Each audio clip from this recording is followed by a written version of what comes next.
kita berhimpun untuk menuntut perubahan, untuk menegakkan keadilan, menolak keterlanjuran yang berlaku dalam negara ini. Dan izinkan saya memulakan dengan menyingkap sejarah gemilang negeri Johor. Semasa pemindahan dari Kesultanan Melayu Melaka kepada Johor Riau Lingga yang merupakan pusat ekonomi budaya yang terkenal dalam satu ketika. Dia melahirkan seorang budayawan, tokoh, alim, Raja Ali Haji sekitar 1803 sehingga 1873 begitu lebih kurang. Dan saya mau menyingkap pandangan beliau kerana penting kita menelurusi seorang pemikir dari Kerajaan Melayu Johor Riau Lingga yang menulis memaparkan keadaan pada ketika itu berbeda dengan apa yang kita baca dan dipopularkan dalam buku-buku teks tentang Abdullah Munshi yang menulis atas kebijaksanaan pemerintah penjajah Inggeris khususnya Stafford Raffles. Apa kata Raja Ali Haji dalam Tuhfat Al-Nafis dan Tamarat Al-Mahamah? Dia menulis dengan menyatakan bahawa satu kerajaan itu hilang kewibawaannya. Dia menuju kepada raja ketika itu.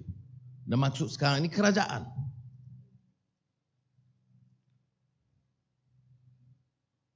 Bila kerajaan itu bermaharajalela, membuat apa sesuka hatinya ke atas rakyatnya, mengikutkan hawa nafsunya, maka akan runtuhlah kekuatan negeri tersebut. Apa yang berlaku sekarang, kerajaan itu maharajalela. Tidak ada sistem yang mengawal keterlanjuran dari segi rasuah. Dan kita warisi puluhan tahun sistem dan rasuah yang sudah menjadi endemik, sistemik, sebut saja institusi. Tidak terlepas daripada kecurigaan kerana rasuah, kerana penyelewengan. Baca saja laporan Ketua Audit Negara puluhan tahun yang lalu sampai sekarang. Ketirisan, kebocoran berterusan. Kerana tidak ada tekad politik pimpinan. Bahawa politik itu tidak lain dari percaturan golongan elit untuk merebut kuasa, memunggah kekayaan dan tidak berani tegas menentang kezaliman dan penindasan dan rasuah. Sebab itu kita yang berhimpun harus melihat ini sebagai suatu kewajaran dan tidak aneh kalau rakan-rakan mengatakan Johor bangkit supaya menggalikan maruah. Dan Raja Ali Haji menyebut tentang soal maruah ini sebagai sesuatu yang sangat asasi atau fundamental, essence of good governance. Bila kerajaan dan pimpinan hilang maruah dan martabatnya, tidak mungkin ia dapat mengangkat martabat kemanusiaan. Tetapi Raja Ali Haji, seorang alim dalam agamanya, kuat tasawufnya, masih menganggap rakan-rakan bukan Islam dan bukan Melayu di Johor Riau Lingga sebagai saudara dan sahabat. Dan ini juga ada kaitan dengan wacana dan naratif sekarang ini. Setelah 6 dekad lebih merdeka, kita belum terlepas daripada kekeliruan, kerusakan kefahaman akibat dari faham fanatik perkauman dan faham agama yang sempit yang kita ungkapkan selalu sebagai pembaharuan supaya ada kebangkitan baru. Membuat suatu keputusan yang bijak dan berani Dan sudah tahu untuk melakukan itu kita harus mendapati permasalahan rakyat. Bahawa rakyat itu melihat percaturan politik tidak lebih daripada percaturan kuasa dan merebut kekayaan. Dan kadang-kadang serangan kepada golongan elit yang korup pun kita pilih-pilih.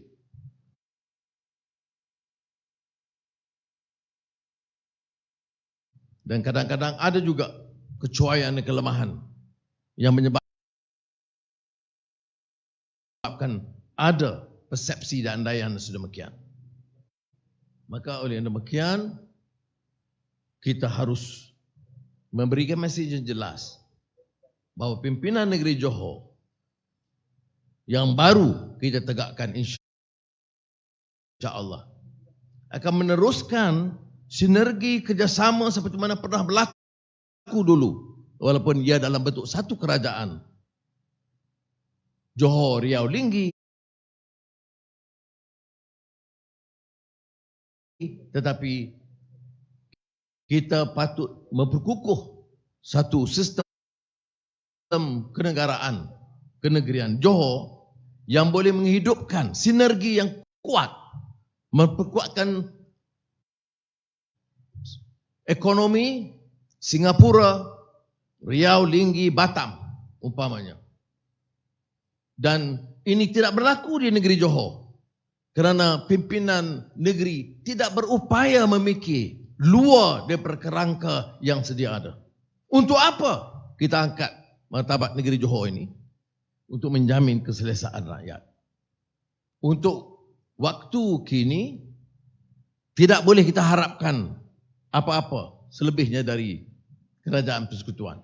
Benar ada memorandum persefahaman dan yang pernah diulas panjang oleh saudara Puan Eng. Memorandum persefahaman juga telah menetapkan beberapa peruntukan tambahan 45 bilion ringgit untuk menyelesaikan masalah COVID, 10 bilion masalah kemiskinan untuk SMEs, undi 18 yang kita tetapkan mesti diluluskan sebelum akhir sesi lalu, dan anti-hopping law yang mesti kita sampaikan bila kita bertiga bertemu dengan Perdana Menteri Ismail Sabri bahawa tidak mungkin memorandum persefahaman ini bertahan sekiranya tidak diluluskan dalam sesi parlimen akan datang yang berakhir bulan Mac. Maka itu titik tolaknya. Kalau setuju, rundingan boleh diteruskan. Kalau tidak, terbatal dengan sendirinya memorandum persefahaman dengan kerajaan persekutuan. Jadi saudara, saya akhiri dengan menyatakan bahawa pendekatan kita sekali lagi adalah untuk memastikan program yang prihatin terhadap rakyat atau selalu yang sedang saya ungkapkan sebagai kepedulian terhadap rakyat dapat kita tingkatkan.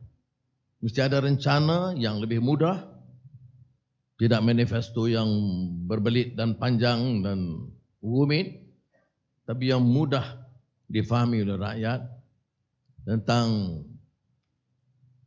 kehidupan mereka, perumahan mereka, peluang pekerjaan mereka, terutama di kalangan anak muda, sama ada siswazah ataupun lulusan diploma atau lulusan sekolah menengah, kemudahan kesihatan dan perubatan lebih baik sewajarnya bagi negeri yang dianggap kaya.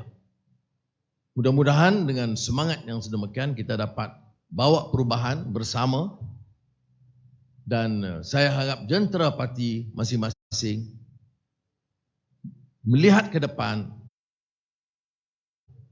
meninggalkan pengalaman-pengalaman yang menyinggung sebelum ini dan memastikan hala tuju kita yang jelas, yaitu memartabatkan rakyat dengan membentuk kerajaan yang punya mandat yang jelas, mengembalikan mandat mereka dan mengalahkan kerajaan UMNO Barisan Nasional.